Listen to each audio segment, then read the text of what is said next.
Sanibona, ngikhulekela bonke abantu. Ngithi ngiyakhulekela namhlanje ngizokhuluma nama-artist wonke.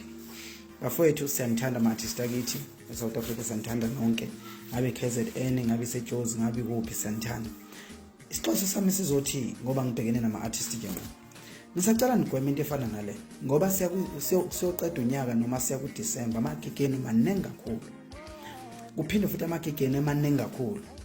Niyasebenza uthothi mhlawumbe u5 ngosuku noma u6 noma u4 amanye u3 ma-artist ngiyanicela ukuze nibe nokuphepha ukuze nibe nokuvikeleka qashana udriver nithola abantu abazondrivela nikwazi ukuthi lo muntu wazi ukuthi umsebenzi wakhe lo ubhekene naye ngqo azi kahle ukuthi ngeke ngilale njengomuntu osuke udriver ama-truck owazi ukuthi ngidrive ubusuku bonke kusukazi lo muntu kufanele enze sure ukuthi abantu bayaphepha.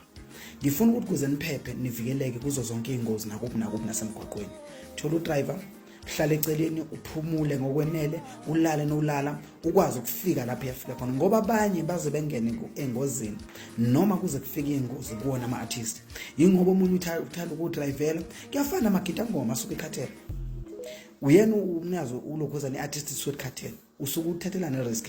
Thola no driver ngoba kuzo December nje nazi ukuthi o driver mhlawumbe nazi kuze kuyoze kushaya uJanuary ke bese nibakhulula kabanye nangabe bethola amatoho kuze nizokwazi ukuthi niphephe ngoba ngeke nize niphephe nangabe wena uyili artist uzoyidrivela ufuna emcimbini wenza ini lapho ukhathele amagigi ngapha mhlawumbe bo rehearsa ngapha kufanele kuvuke kuze kube nokuphepha ama-artist awathola o driver. Ngiyabonga inyanga ishumi isimemezelo esiphuthumayo lesi i-artist kuze bezokwazi ukuthi bephephe futhi ngibafisela impumelelo ngibafisela ukuthi bengathi bangasebenza kahle kuDisemba ngibafisela ukuthi engazathi yonke into yabo ingahamba kahle nemali beyibone yonke into besebenze kahle. Ngiyabonga uNkulunkulu enibusise.